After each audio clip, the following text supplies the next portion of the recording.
સ્વભાવના મનસુખ વસાવા ફરી એકવાર અધિકારીઓ પર વિફર્યા છે। અધિકારીઓને ખખડાવી રહ્યા છે અને અધિકારીઓ પર રોષ ઠાલવી રહ્યા છે। અધિકારીઓ પર આરોપ મૂકતા મનસુખ વસાવા કહી રહ્યા છે કે ગેરકાયદેસર નદીમાંથી રેતીનું ખનન કરવામાં આવે છે। જે રીતે આદિવાસીઓના 3 યુવકો મૃત્યુ પામ્યા તેના પર મનસુખ વસાવાએ પ્રતિક્રિયા આપી, જેમાં તેઓ અધિકારીઓ પર રોષે ભરાયા। અધિકારીઓ પર તેમણે રોષ ઠાલવતા કહ્યું કે અધિકારીઓની રહેમ નજર હેઠળ આ બધું થાય છે અને અધિકારીઓ ચૂપ બેઠા છે। સાંભળીએ કે અધિકારીઓ પર રોષે ભરાતા મનસુખ વસાવા વધુમાં શું કહી રહ્યા છે। ભરૂચ જિલ્લામાં ભરૂચ તાલુકાના સિકલતીર્થ પાસે ગઈકાલે અને પરમ દિવસે બહુ ભયંકર દુઃખદ ઘટના ઘટી। ગઈકાલે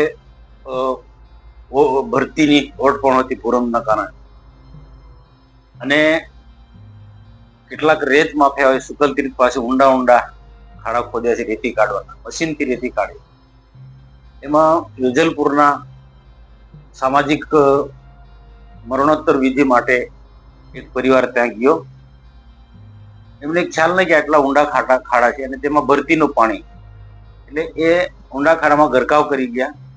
એમાં 3 લોકો કાલે એ મૃત્યુ પામ્યા, એક જ પરિવારના।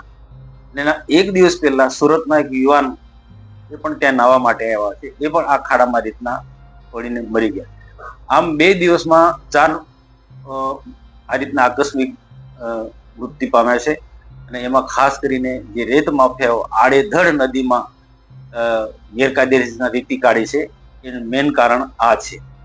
આ ભરૂચ તાલુકા પૂરતું જ નહીં, ઝઘડિયા તાલુકામાં ટોટીદરા પાસે પણ 4-5 વર્ષ પહેલા ઘટના ઘટી હતી। નારેશ્વર કરજણ તાલુકામાં ત્યાં પણ 4-5 વર્ષ પહેલા અમદાવાદના એક પરિવાર આવ્યું, 8 થી 9 લોકો ડૂબી ગયા હતા। અને થોડા સમય પહેલા 4-5 મહિના પહેલા જ નર્મદા જિલ્લાના ચાણોદ પોઈસા ગામે ત્યાં નર્મદા નદીની અંદર એ પણ આ રીતના ત્યાં લૌકિક ક્રિયા માટે, મરણોત્તર વિધિ માટે બધા આવતા હોય, ત્યાં પણ એક પરિવારના 4-5 લોકો આ રીતના ડૂબી ગયા। આમ દર વર્ષે કોઈ ને કોઈ આ રીતના જે રેત માફિયા જે ખાડા ખોદેલા છે, આડેધડ રેતી કાઢે છે મશીન બોટથી મૂકીને, એના કારણે ઠેર ઠેર નર્મદા જિલ્લો, વડોદરા જિલ્લો અને ભરૂચ જિલ્લો, આખા નર્મદા કાંઠામાં ઠેર ઠેર ખાડા હોય છે। અને આવી ઘટના અજાણા માણસો આવે છે, એમને ખ્યાલ હોતો નથી કે અહીંયા ખાડા ઊંડા છે, આ રીતના ભોગ બનતા હોય છે।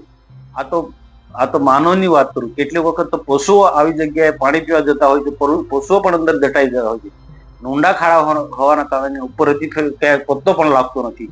આ સ્થિતિનો આખો 3 જિલ્લામાં આ સ્થિતિ છે। આના માટે અગાઉ પણ મેં વારંવાર જિલ્લા સંકલન હોય કે પછી જવાબદાર અધિકારીઓ હોય, કલેક્ટર કે પછી પોલીસ ઉચ્ચ અધિકારીને રજૂઆત કરી છે। 3 જિલ્લામાં, નર્મદા જિલ્લો હોય, વડોદરા જિલ્લો કે ભરૂચ જિલ્લો, અને રાજ્ય સરકારમાં પણ ભૂતકાળમાં લખ્યું છે।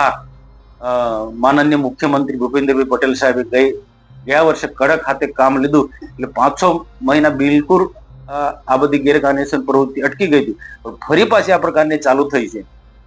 તો આ ઘટના ઘટ્યા પછી આજે જ માનનીય મુખ્યમંત્રી સાહેબને મેં પત્ર લખ્યો છે કે આ રેત માફિયાની સામે કાયદેસરની કાર્યવાહી થવી જોઈએ, અને આવનારા દિવસોમાં ભવિષ્યમાં નિર્દોષ લોકો ભોગ ન બને એના માટે તંત્રએ કાળજી રાખવી જોઈએ।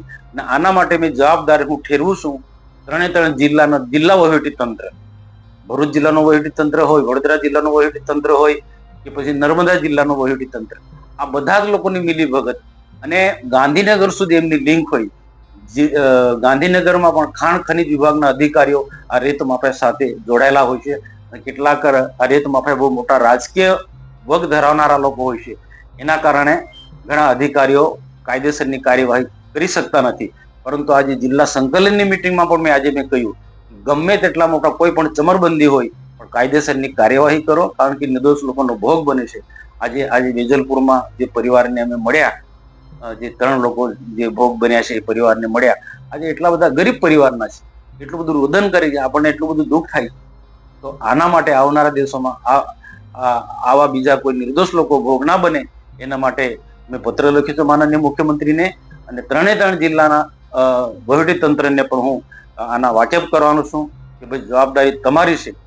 ગેરકાયદેસરની પ્રવૃત્તિ તમારા નેજા આંખ હેઠળ ચાલે છે, આ જિલ્લા વહીવટી તંત્ર એટલે બધું જ આવી જાય.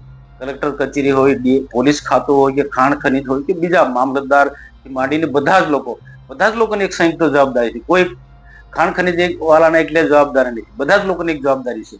તો બધાની સંયુક્ત પ્રમાણે જવાબદારી થવી જોઈએ. અને આવું કોઈ પણ લોકોનો જો ભોગ બને છે, નિર્દોષ લોકોનો આખું પરિવાર છિન્નભિન્ન થઈ જાય છે, તો એવા લોકોને પણ સરકારે વળતર આપવું જોઈએ. એ રીતના આજે મુખ્યમંત્રીને પત્ર લખ્યો છે. તમને શું લાગે છે? અમને કમેન્ટ કરી ચોક્કસથી જણાવજો તથા અમારી ચેનલ નિર્ભય ન્યૂઝને લાઇક, શેર અને સબસ્ક્રાઇબ કરવાનું ભૂલશો નહીં. આભાર.